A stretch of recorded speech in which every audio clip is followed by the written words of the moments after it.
जे माळा घालतात, तुम्हाला विचारतो, ते माळा कशाच्या असतात? गळ्यामध्ये ज्या माळ घालतात, मुंडाची माळ आणि हाडांची माळ असते ना, ती कोणाची असते? कोणाच्या हाडाची होय? सतीच्या हाडांची माळ होय, मुंड होय. लक्षात असू द्या. लय जण म्हणतात मला, महाराज हे जे यांच्या गळ्यातली जे माळ आहे, ती माळ कोणाची आहे? तर ते म्हणतात राक्षसांची. कमाल आहे. शंकासूर राक्षस मारला, त्याच्या शंका, त्याच्या हड्डीपासून बनवलेल्या शंकाचं पाणी त्याने चालत नाही, आणि मुंड घालून काय त्याचं राक्षसाचं? अरे सतीचे मी सांगल समोर तुम्हाला. हा भजन म्हणून मग सुरुवात होणार. टाळ्या होऊ दे, म्हणजे वाजवायच्या का? जन्म जन्म का साथ है गुरुदेव तुम्हारा, गुरुदेव तुम्हारा। जन्म जन्म का साथ है गुरुदेव तुम्हारा, गुरुदेव तुम्हारा। अगर न मिलते हमको गुरुवर, लेते जन्म दोबारा। जन्म जन्म का साथ है गुरुदेव तुम्हारा, गुरुदेव तुम्हारा।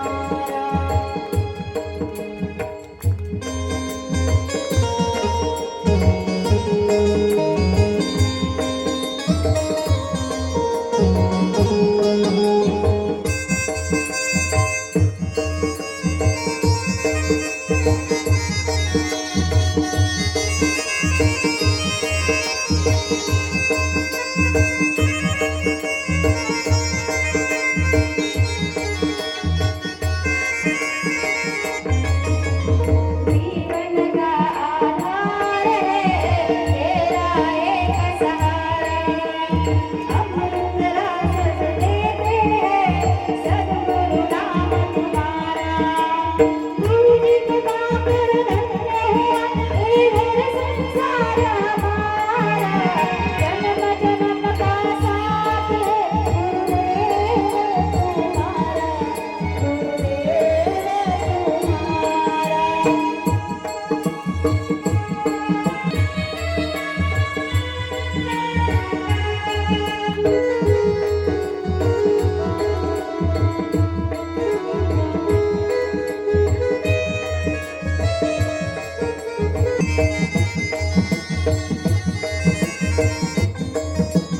जिस मन में तेरा नाम है सद्गुरु जी भगवान, उस प्राणी ने पा लिया जैसे वैकुंठ धाम।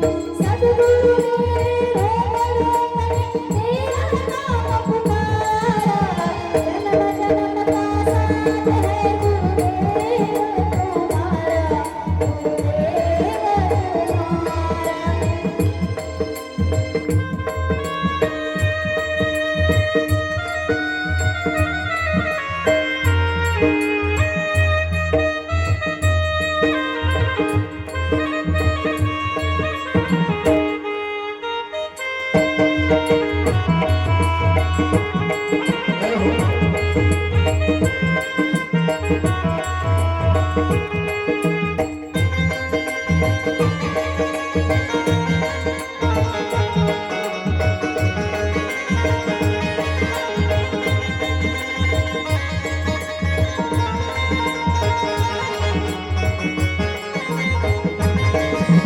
तेरे सिवा मेरे मन में कुछ भी रहे ना।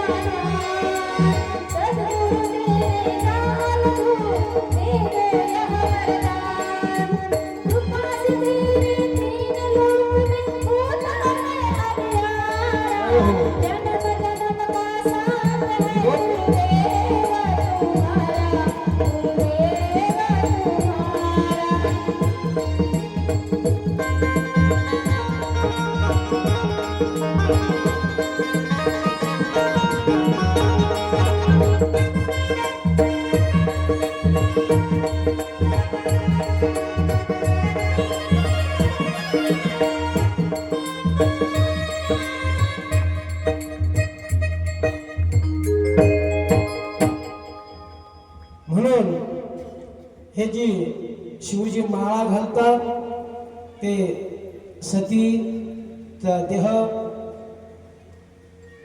नाही का अग्नी प्रज्वलित करून नष्ट झाला होता. त्याचे जे हाडं आहेत आणि जे मुंड आहेत ते मुंडांची माळ आणि हाडांच्या असं ते परिधान करतात. त्यानंतर ज्या देहाचं भस्म झालेलं आहे तेव्हापासून शिवजी भस्म लावायला लागले. भस्म कसं तयार झालं? सतीच्या देहाचं जे भस्म झालं एवढं सतीवर प्रेम होतं का ते भस्म शिवजी अंगायला लावू लागले सतीचं. मग सतीचं भस्म संपल्यानंतर आपला जो गण आहे नंदी याला स्मशान भूमीमध्ये जाऊन कोणी प्रेत जर जाळत असेल तर त्याचं भस्म आणायला लावत होते. मग भस्म आणत असताना एक दिवस त्या भस्मामध्ये दगड एवढूसा दगड आला. दगड आल्यानंतर जे नंदीनं आणलेलं भस्म होतं ते लावलं. त्यामधला जो दगड होता तो दगड असा बाजूला फेकून दिला. का? कारण नंदीला भरपूर त्रास होत होता. दररोज जायचं कोण्या गावामध्ये तिथं जर मैत झाली तर त्याचं भस्म आणायचं, नाही मिळालं समजा तर वापस यायचं. शिवजीला म्हणायचे नंदी स्वामी मी जिथे जिथे जातो तिथे माणूस मरत नाही कधी कधी, तर मग मी कोणाचं आणू? मग त्या दिवशी त्यांनी जे आणलं भस्म त्यामध्ये दगड आला होता. तो शिवजीने जसं दगड आणलेला तो असा बाहेर फेकला. फेकल्याबरोबर त्याच्यातून काय निर्माण झालं? भस्मासूर निर्माण झाला. कोण? भस्मासूर निर्माण झाला. त्या भस्मासुराने म्हणते कोणत्याही गावामध्ये जायचं जिथं मुर्दा जळत असेल त्याची राख आणायची मला भस्म. आणि जर नाही मिळालं तुला ज्याच्या डोक्यावर हात ठेवायचा आहे त्याच्या डोक्यावर हात ठेवून द्यायचा, तो भस्म होऊन जाईल. आता ज्याला पावर दिला भाऊ शिवजीनं का ज्याच्या डोक्यावर हात ठेवशील तर तो जळून खाक होईल असं वरदान दिलं. आता हे राहिलं राहिलं राहिलं राहिलं काही दिवसापर्यंत कामगिरी नीट केली. पण एक दिवस याची आणि पार्वती मातेची दृष्टादृष्ट झाली. त्यानं पार्वती मातेला जसंही बघितलं याची कुदृष्टी पडली याच्या मनामध्ये नाही का कुविचार चालू झाले का आपल्याला वरदान तो शिवजीनं दिलं आणि हे तर अति सुंदर या विश्वात सुंदर नाही एवढी पार्वती सुंदर आहे. मग का नाही आपण हिच्याच नवऱ्याच्या डोक्यावर हात ठेवायचा आणि हिला पत्नी म्हणून करायचं? गोबुद्धी सुचली ना यानं विचार नाही केला आणि हे शिवजीच्या माग धावायला लागलं डोक्यावर हात ठेवायला.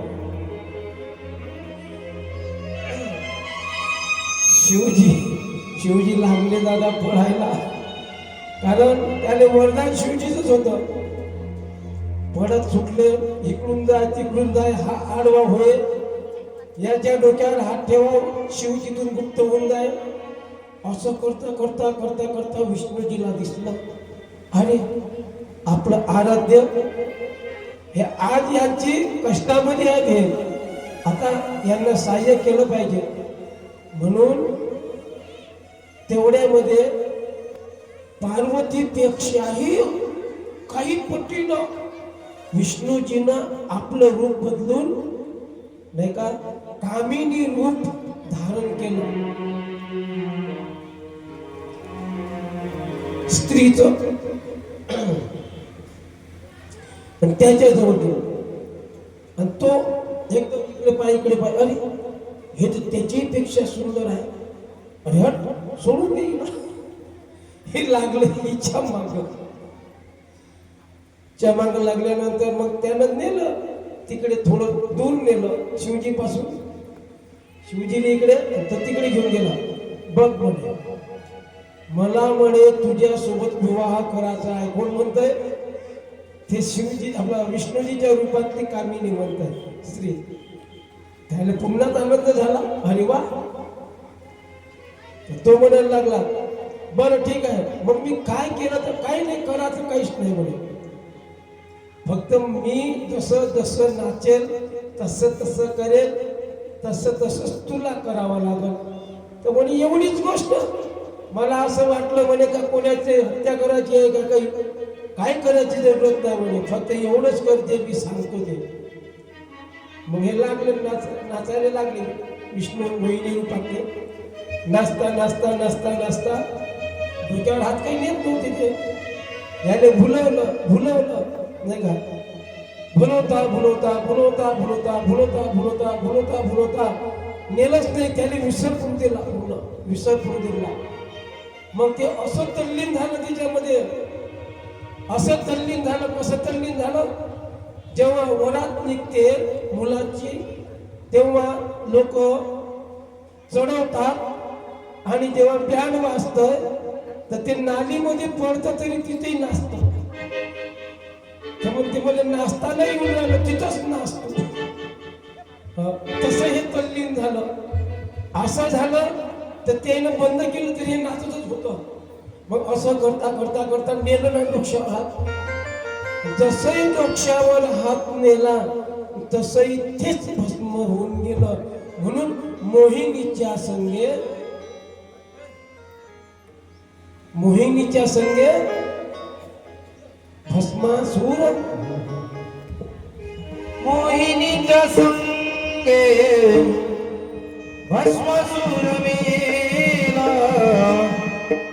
मोहिनीच्या संगे भस्मासूर मेला, मोहिनीच्या संगे भस्मासूर मेला, मोहिनीच्या संगे भस्मासूर गेला. मोहिनीच्या संगे भस्मासूर गेला,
वाली तो मुकल रामवाणी, वाली तो मुकल रामवाणी.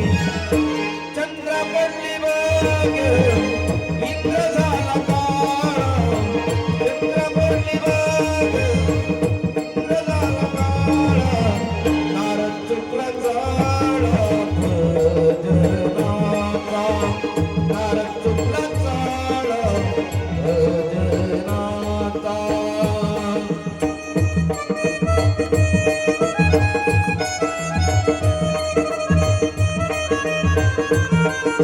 जय हो.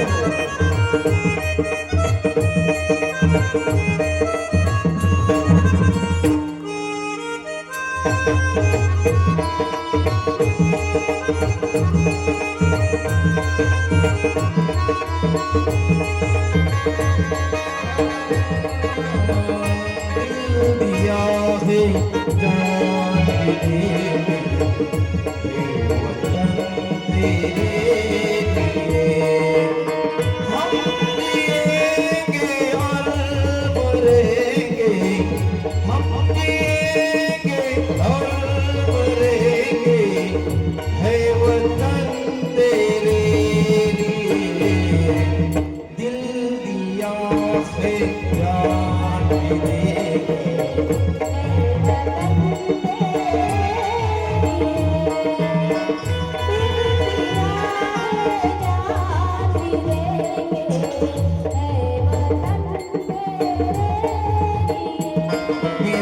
धर्मा तू मेरा धर्मा तू मेरा सब कुछ तू मेरा सब कुछ तू आ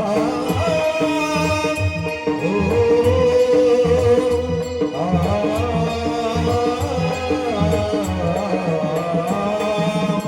हिंदू मुस्लिम सिख ईसाई है वतन नाम है हिंदू मुस्लिम सिख ईसाई है वतन नाम है हम देंगे और मरेंगे हम देंगे और मरेंगे है वतन तेरे लिए दिल दिया है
म्हणून मोहिनीच्या संगे भस्मासुर मेला वाली प्राण गेला रामवणी मोहिनीचं रूप धारण करून भस्मासुराला नाचवता नाचवता नाचवता नाचवता त्यानं आपल्याच डोक्यावर हात ठेवला आणि जळून खाक झाला. म्हणून तेव्हापासून शिवजी जे भस्माचे किती प्रकार आहेत? भस्माचे 2 प्रकार आहेत. एक महाभस्म आहे आणि एक अल्प भस्म आहे. महाभस्म हे शिवजीला आवडतं आणि अल्प भस्म आहे. त्या अल्प भस्माचे 3 प्रकार आहेत. एक सिद्ध भस्म आहे, स्मार्त भस्म आहे आणि एक लौकिक भस्म आहे. आता जे सिद्ध भस्म आहे आणि स्मार्त भस्म हे ब्राह्मणांना पवित्र आहे आणि जे लौकिक भस्म आहे ते भस्म जे बाकीचे वर्ण आहेत ब्राह्मण सोडून त्यांना ते भस्म लावायचं आहे. म्हणून भस्म नाही का जे हे भस्म बनले गेले कसे बनले भस्म नाही का मी पहिल्या दिवशी सांगितलं तुम्हाला भस्म कशी बनले जाते. उमराच्या काड्या, आंब्याच्या काड्या, बेलाच्या काड्या नाही का त्यामध्ये शेण टाकून हे आपण बनवतो भस्म. आपण बनवलेले भस्म आहेत हे आणि आपण ते भस्म लावलं. जो कोणी भस्म लावलेल्यांना जो कोणी भस्म लावते ना त्याला जर टोकलं हिनावलं तर तो घोर नरकामध्ये पडतोय टोकणार. म्हणून ज्यानं जे केलं शिवजीचा खूप मोठा खराब आहे. म्हणून भस्म ज्यानं लावलं असेल नाही का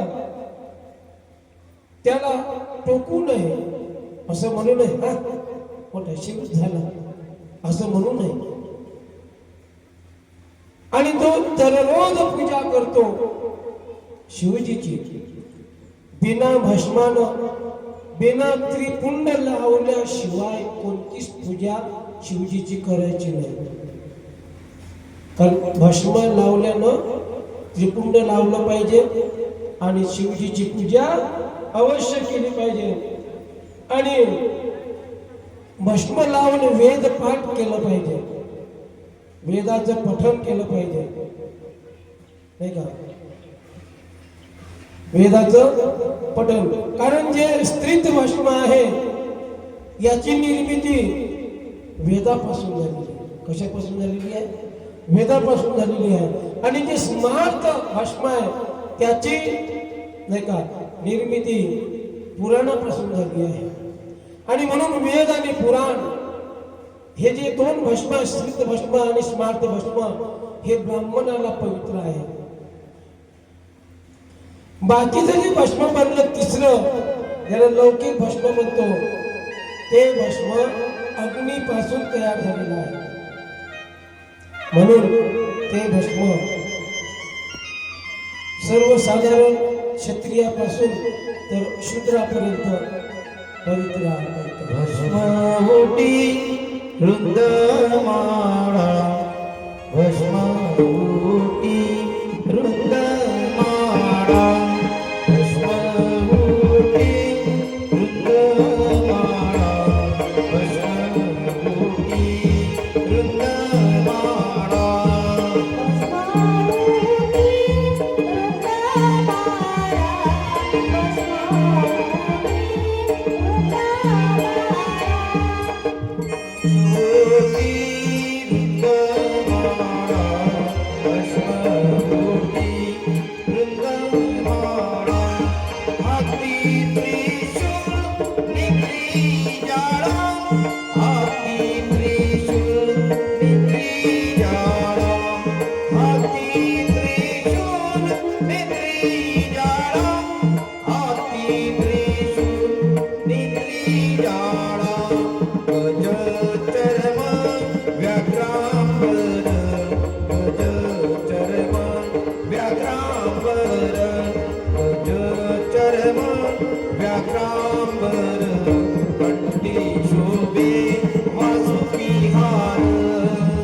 भस्म उटी रुंदमाळा, म्हणून भस्म हे लावलंच पाहिजे, नाही का?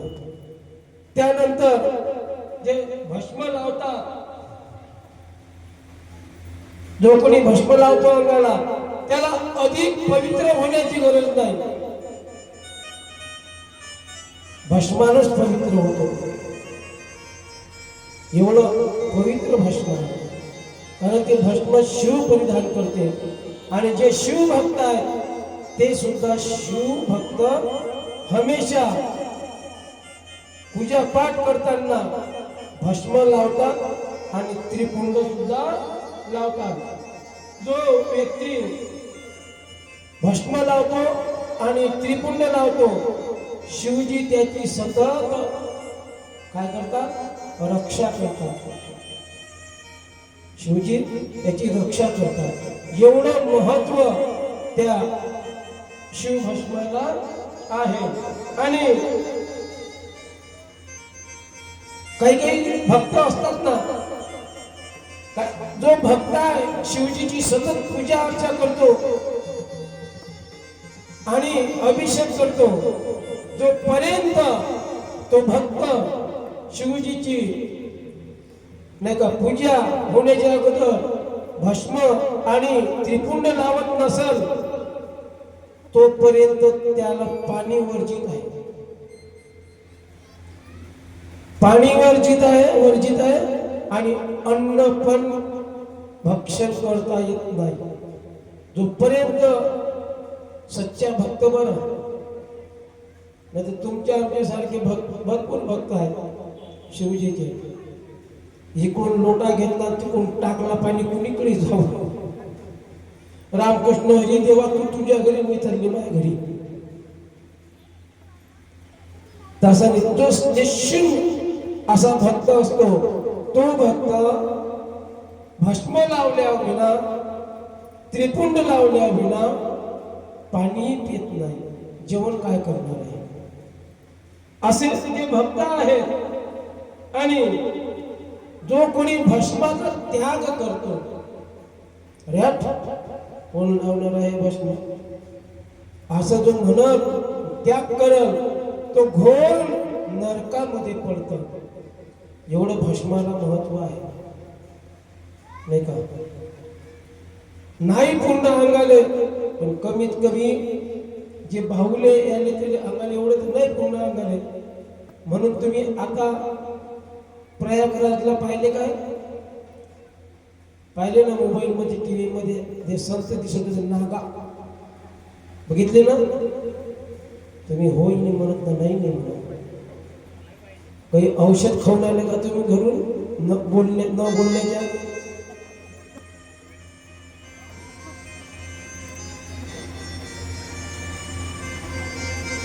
मला असंच वाटतं तुमच्यामध्ये प्रतिक्रिया काहीच नाही, फक्त नाही.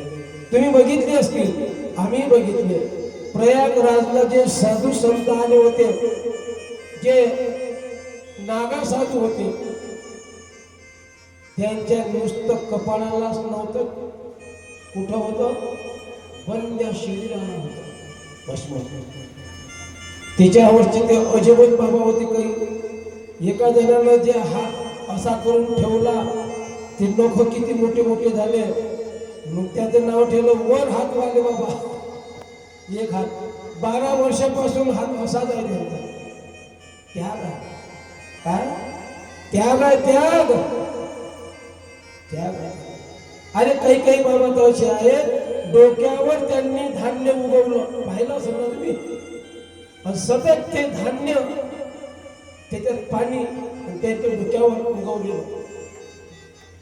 काही काही नागा साधू असे बघितले तुम्ही, फास फास काट्यांचा बघितलं ना, काट्यांच्या फासावर झोपणे, सतत वरून अंगावर काटे गेले, काट्याचा फासात अंदर धसले, काटे नसेल उचत त्यांना. त्यागा जीवनाचा त्याग. आपण तर थोडं वर आले गेलो, त्याग नाही होत आपले गेलो, त्याला म्हणतात त्याग जीवनातला. अरे ज्यानं भस्म नाही लावलं, त्रिपुंड नाही लावलं, त्याचा धिक्कार आहे, असं मी नाही म्हणत. शिवपुराण सांगताय गोष्टी, तुम्हाला शिवपुराणातलेच आहे सर्व. हे शिवपुराण सांगताय सर्व. भस्म कसं लावलं पाहिजे, देवाची पूजा कशी केली पाहिजे, अभिषेक कसा केला पाहिजे, काय केल्याने काय होते, हे सर्व सांगितलेलं आहे त्यामध्ये. आणि सतत शिवजीचं स्मरण केलं पाहिजे, असं त्याच्यामध्ये पूर्ण संपूर्ण सांगितलेलं आहे शिवपुराण. वाचलं का कधी शिवपुराण? मी जे सांगतो ते पुराणाच्या बाहेरचं आहे का? हे तुमच्या जवळ जे असेल ते लहानसं पुराण असेल, ते पुराण आहे. शिवपुराण, महाशिवपुराण म्हणतात त्याला. 25,000 रुपये किंमत आहे त्याची. किती? तुम्हाला वाटत नसेल तर सर्च करा गुगलवर आणि मागा ते. त्याची किंमत आहे 25,000 रुपये. ते महापुराण आहे. हे शिवपुराण आहेत बाकीचे, त्यातला थोडा थोडा भाग घेतलेला. शिव महापुराण 25,000 रुपये किंमत आहे. ते किती मोठं असेल, किती मोठं असेल ते. संहिता त्याच्यातही साधत आहेत, पण ती विस्तृत आहे, खूप मोठं आहे. अशा काही काही गोष्टी आहेत जे यज्ञ करतो आपण, अभिषेक करतो, बिना भस्मानं कधीही, बिना त्रिपुंड लावल्याशिवाय कधी करू नये. ह्या थोड्या छोट्या गोष्टी आहेत, पण ते मोठे मोठे फायदे करून देतात, नाही का? नाही का? छोटे आहेत ना, चुटकुले, नाही का? जो कोणी भस्म आणि त्रिपुंड लावत असेल, चांडाळ असला तरी, काय सांगते शिवपुराण? तो चांडाळ जरी असेल तरी पवित्र झाल्याशिवाय राहत नाही, हे शिवपुराण सांगते. म्हणून आपण जो शिवभक्त असेल त्यांनी हे केलंच पाहिजे जे मी सांगितले, हे शिवपुराण सांगतंय. म्हणून काही काही गोष्टी आपण करायला पाहिजे. आपण, मी त्या दिवशी रुद्राक्षाच्या बाबतीत